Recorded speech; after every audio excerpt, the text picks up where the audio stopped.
اللہ من الشیطان اللعین الرجیم بسم اللہ الرحمن الرحیم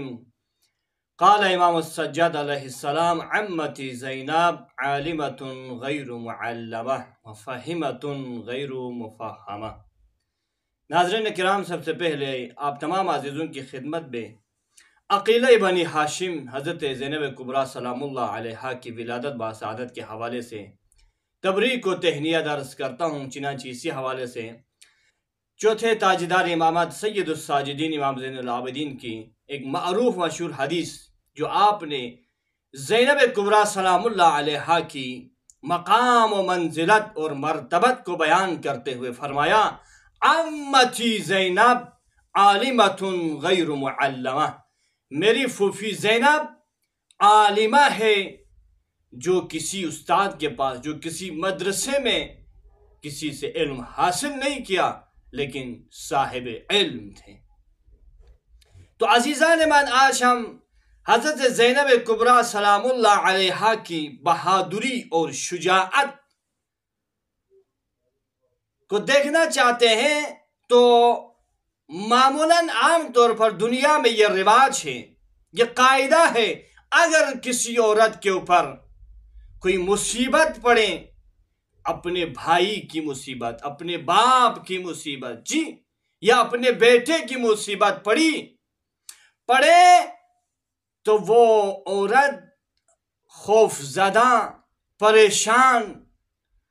نگران، سہمی ہوئی، ڈری ہوئی، حتیٰ کہ یہاں تک اس کو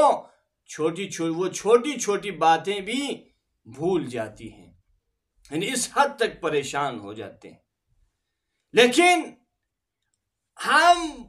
واقعہ کربلا میں عصر عاشور سے پہلے اور عصر عاشور کے بعد کے واقعات کا اگر مطالعہ کریں تو ہمیں یہ معلوم ہوتا ہے کہ زینب وہ عظیم ہستی ہے جس نے ایک ہی دن میں اپنے 18 بھائیوں کی لاشوں کو دیکھا، جس نے ایک ہی دن میں اپنے 2 بیٹوں کی لاشیں دیکھی، جس نے اپنے رشتہ داروں کی لاشیں دیکھی،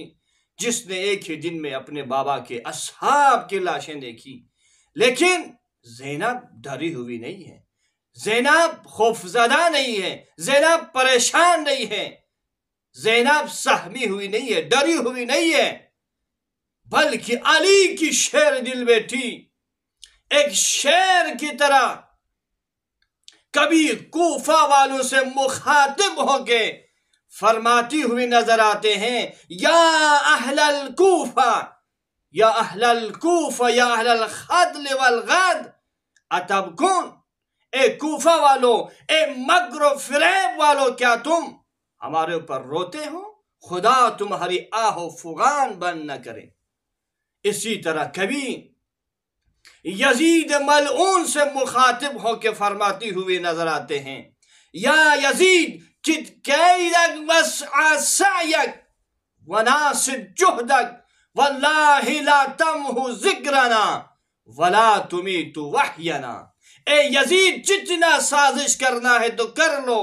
جتنا ہیلا کرنا ہے، جتنا مکر کرنا ہے تو کر لو تم، لیکن یہ بات رکھو، یہ بات یاد رکھو، تم کبھی بھی لوگوں کے دل سے ہماری ذکر کو نہیں مٹا سکتے، کبھی بھی ہمارے وحی کو نہیں مٹا سکتے۔ تو عزیزان من، ناظرین کرام، زینب کبریٰ سلام اللہ علیہا نے اپنی تقریر کے ذریعے، اپنی کردار کے ذریعے پوری دنیا کو یہ میسج دیا، یہ پیغام دیا کہ حق کے لیے کھڑے ہونا اور ظالم کے خلاف آواز بلند کرنا ہی حقیقی شجاعت ہے۔